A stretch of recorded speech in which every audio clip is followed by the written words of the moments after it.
Merci beaucoup, merci pour votre accueil. Je vais effectivement essayer de vous entretenir d'un sujet qui est un peu le corollaire d'une intervention précédente que j'avais menée sur l'emploi des armements à haute intensité contre les civils dans cette même enceinte. Et le sujet dont je vais vous entretenir est à peu près du même ordre. Donc j'ai choisi de balayer ce sujet assez rapidement, plutôt sous un angle technico-opérationnel basé sur les outils et les effets, tout en le replaçant dans la géopolitique du Moyen-Orient. On doit constater que cette évolution de la guerre classique telle que la concevait Clausewitz, de la guerre entre nations, tout en reconnaissant qu'il y avait des phénomènes guerriers comme les Cosaques par exemple, qui échappaient un peu à son analyse, mais c'était à l'époque de la guerre noble et de la guerre des États-nations. Donc, il faut replacer ce glissement de la guerre entre États à la guerre aux individus, sans remonter non plus aux guerres puniques, dans l'entre-deux-guerres, et notamment la fin de la Première Guerre mondiale, où les États européens ruinés par le conflit se lancent dans l'expansion de leurs empires coloniaux, à des fins aussi d'exploitation et de restauration économique, et constate que le coût de la pacification et de la gestion de ces empires est prohibitif, et donc se lance dans la combinaison de technologies modernes que nous connaissons bien aujourd'hui, du renseignement, d'apports technologiques tels que le télégraphe, puis la radio, et l'essor de l'aviation, qui permettent à ces pays, et je pense notamment à Churchill dans tout début des années 2020, qui constate que pacifier l'Empire à travers quelques colonnes armées, mais relayées par des communications et l'action de l'aviation, offre un bénéfice économique considérable par rapport au coût du déploiement de corps expéditionnaires comme on pouvait le connaître. C'est donc il y a un siècle que cette convergence des technologies permet principalement à l'Empire britannique d'assurer un contrôle effectif sur les territoires et sur les populations, notamment en soumettant les tribus ou les leaders les plus rétifs par la force armée. C'était assez intéressant de voir la géographie de ces interventions, parce qu'on se retrouve à travers le Somaliland, la Palestine, la Mésopotamie, l'Afghanistan, dans cet arc de crise que nous connaissons bien et que George Orwell décrivait si bien dans son 1984. Donc on peut évoquer rapidement la traque du Molla Fou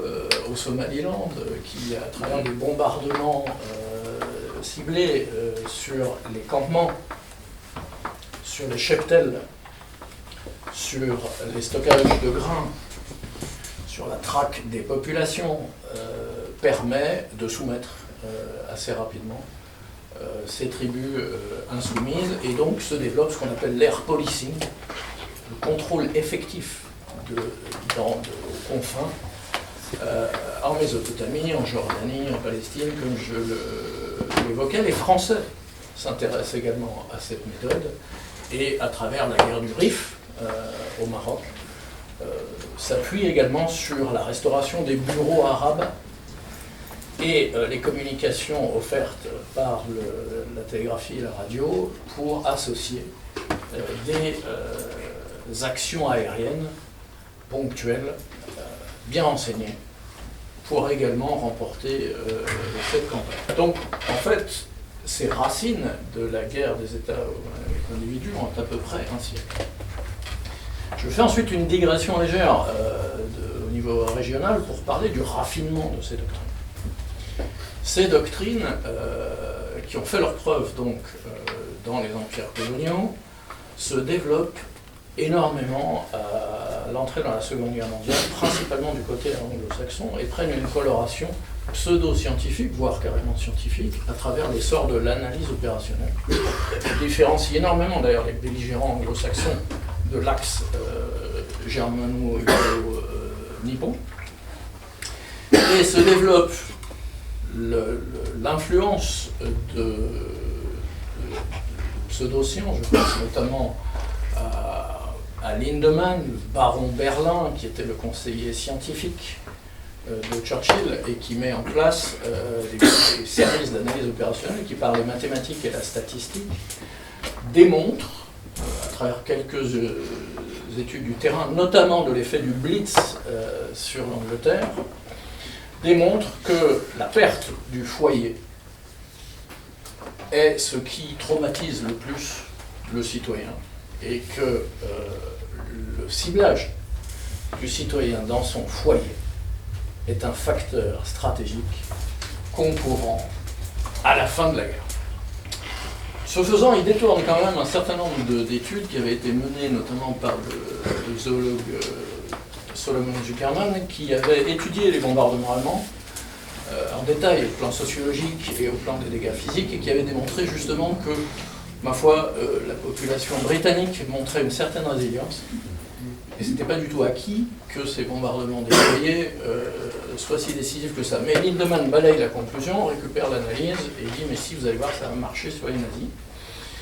Et se développe donc ce que l'euphémisme britannique appelle le dehousing, mettre à la rue. Et le 3 novembre 1942, le chef-d'état-major Portal britannique présente au cabinet de guerre un plan visant à tuer 900 000 civils allemands, c'est explicite, et à mettre à la rue un autre million. C'est ce qu'on appellera aujourd'hui une intention génocidaire. Cette doctrine est appliquée à la lettre par le ciblage des foyers allemands. Ce ciblage, lui-même raffiné par des études des ponts et chaussées de divers ministères pour étudier la résistance de l'habitat urbain à des munitions et l'effet des munitions incendiaires est largement privilégié. Il y a donc cette citation dans une série de la BBC que vous trouvez toujours sur YouTube qui s'appelle The World at War, où un pilote des escadrilles de bombardement éclaireur, trouveur de cibles, dit en substance, si on ne pouvait pas choper le schleu à l'usine, eh bien on pouvait le dégommer plus facilement dans son lit. Et si grand-mère Schicklgruber était dans la pièce d'à côté sur son fauteuil, eh bien c'était juste pas de chance. Cette citation qui est reprise dans cette série résume bien l'état d'esprit, et l'analyse opérationnelle montre que, effectivement, bombarder le samedi soir les centres urbains moyenâgeux, boisés, extrêmement inflammables, à l'arme incendiaire, produit les effets dérivés avec efficience. Et donc le ciblage, non pas de l'ouvrier lui-même, qui était le plus souvent d'ailleurs à l'usine en périphérie des villes et un peu plus à l'abri, mais de sa famille, de son foyer, devient une cible. Et le raffinement de cette doctrine culmine dans l'ère nucléaire avec le Mutual Assured Destruction, le MAD, qui engage aux belligérants potentiels le centre des villes adverses. Donc vous voyez cette continuité. La guerre froide, à part le MAD, éclipse un petit peu cette progression, et il faut le choc du 11 septembre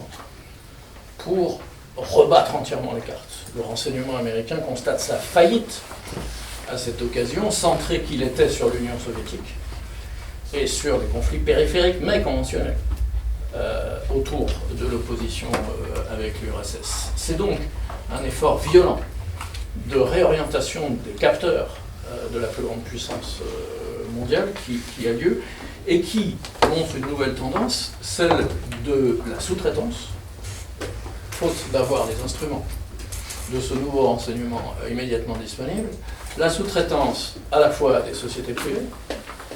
mais aussi à des partenaires, notamment des partenaires israéliens, qui est particulièrement bien placé géographiquement et par son exposition à ces menaces régionales pour justement enseigner les États-Unis sur les effets de la surveillance de masse, de la cartographie des populations et du ciblage d'individus. Cette exploitation devient donc à une échelle complètement décuplée. elle est internationale, comme je viens de le souligner, elle est également interagence. Elle associe le renseignement gouvernemental à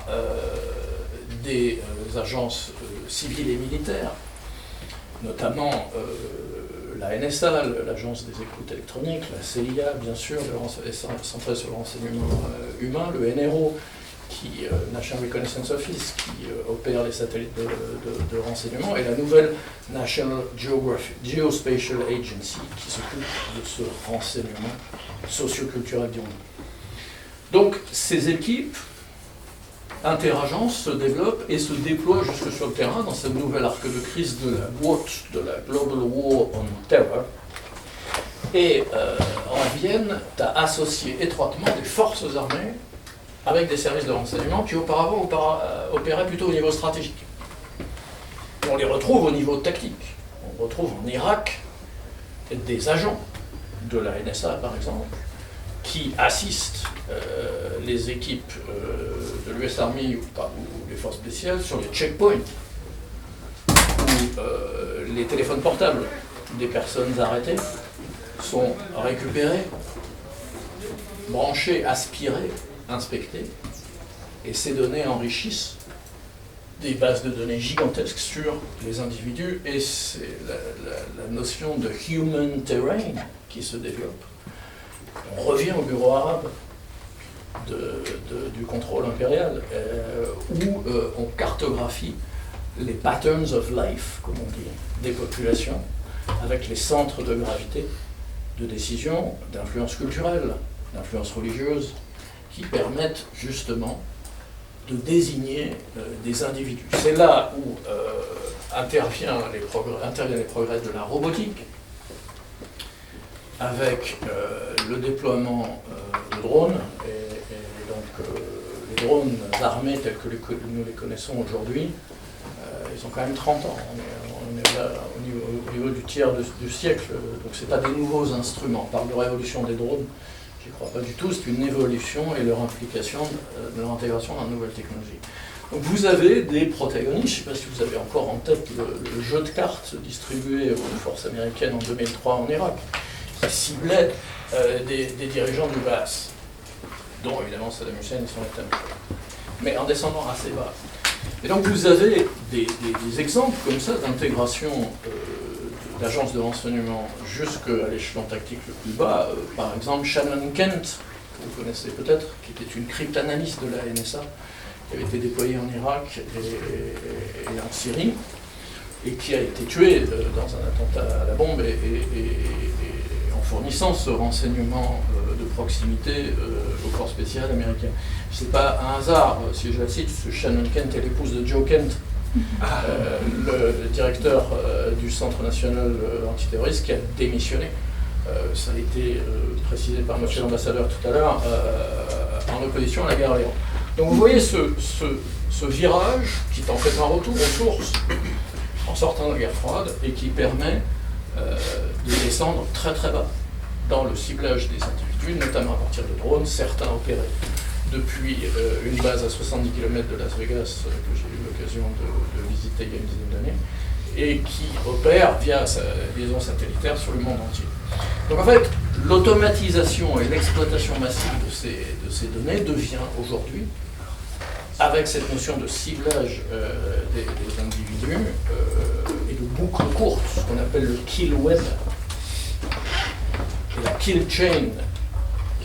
dans le kill web, qui permet d'automatiser ces processus, est facilité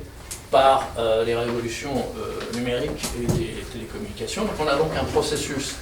qui part de l'attaque cyber et de l'intrusion dans les réseaux, notamment Internet, mais aussi les réseaux téléphoniques, puisqu'aujourd'hui la voix sur IP est considérée comme de la donnée, au même titre que tout ce qui transite sur Internet. L'intrusion dans ces réseaux, l'écoute, l'aspiration des données, leur analyse et leur exploitation par des systèmes de clustering qui associent des humains avec des instruments, des objets et des sites, et qui ensuite permet, c'est l'évolution récente, de générer à la volée des centaines de cibles. Et donc ce processus de targeting et de weaponeering, comme on le connaissait auparavant, eh bien, est démultiplié par le recours à l'intelligence artificielle. On arrive donc à des équivalents, notamment à Gaza, des paysages qu'on a pu voir pendant la Seconde Guerre mondiale sur les villes allemandes, avec l'oblitération totale de centre-ville, mais non plus par des tapis de bombes, mais par des sommes lourdes de frappes sur des immeubles particuliers visant des individus, mais dans leur cercle familial. C'est donc, sans trop rentrer dans le détail, l'intégration d'applications informatiques qui répondent au doux nom de Lavender, qui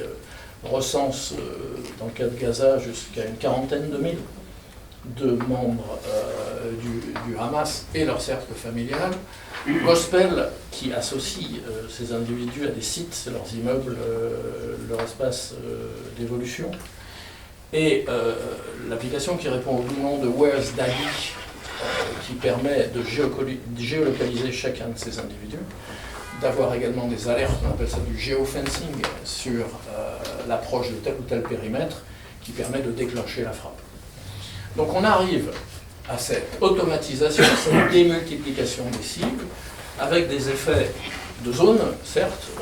avec la destruction d'immeubles entiers, mais aussi de ciblage individuel. Et je n'ai pris que l'exemple de l'assassinat de Joumana Arafa, qui est une pharmacienne de Gaza, qui était une militante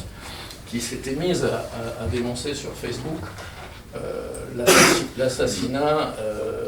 par des snipers de tirs à distance sur des enfants. En août 2024, c'est son appartement qui a été ciblé, c'est pas son immeuble. C'est son appartement, avec une pièce particulière, la photo est derrière vous, où vous voyez nettement un missile anti-char, en l'occurrence, tiré d'un drone ou d'un hélicoptère, qui a visé la pièce où elle se trouvait, avec ses jumeaux nouveau-nés. Et donc, cet exemple est assez marquant du pouvoir de discrimination et de ciblage, non plus sur des leaders, non plus sur des chefs militaires, mais sur des individus proéminents qui, par leur action, menacent la puissance attaquante. Que faut-il conclure de ces évolutions ? Eh bien que une prolifération des technologies, il y a une porosité croissante entre les technologies policières, militaires et du monde du renseignement, qui descendent extrêmement bas et qui, grâce aux nouveaux outils, relient la surveillance de masse au ciblage individuel. Donc, vous voyez le paradoxe, on surveille des populations entières, mais on est capable d'éliminer ponctuellement des individus particuliers. La sous-traitance à des sociétés privées complexifie énormément la traçabilité et la redevabilité de ces actes. La classification de ces données individuelles en données de ciblage en fait des données classifiées au sens militaire, donc très difficile d'accès. Le partage avec des sociétés privées accroît encore l'opacité, puisqu'on rentre dans des clauses commerciales privées, comme on l'a vu sur la gestion de la pandémie et de ses vaccins. Donc tout cela fait que l'information qui est extrêmement partagée à partir de la violation de données individuelles est elle-même militarisée et protégée jusque dans la chaîne de ciblage. Et la dernière remarque portera sur une dérive supplémentaire qui est en fait l'extension de ces pratiques au-delà de la violence dite légitime des États. Et on retrouve ces pratiques aujourd'hui au sein de groupes mafieux. Je pense notamment au cartel mexicain qui utilise des drones avec parfois intervention de conseillers ukrainiens dans cette région du monde pour déclencher des frappes sur des individus. En Libye, les Nations Unies en 2020, ça fait déjà 6 ans, avaient relevé l'emploi d'un drone turc à reconnaissance faciale, parfaitement autonome dans son vol, dans son ciblage et dans son attaque, qui traquait des miliciens individuels. Et les opérations à Gaza et en Iran aujourd'hui montrent bien la prolifération de ces activités, où des drones commerciaux, des drones chinois matrices de chez DJI par exemple, sont détournés de leur usage par des groupes armés, pas toujours étatiques, pour cibler des individus. Et on a en tête, par exemple, le chef Mahmoud, qui n'est pas un chef du djihad, mais le chef cuisinier de la soupe populaire de Gaza Nord, exécuté par une charge explosive larguée d'un drone l'an dernier. Donc vous voyez que cette prolifération suit une escalade assez logique, implantée depuis un siècle, et qu'elle commence à échapper à toute forme de contrôle judiciaire ou légal, et bouleverse donc, particulièrement au Moyen-Orient, la façon dont on a normalement de conduire les guerres. Je vous remercie de votre attention.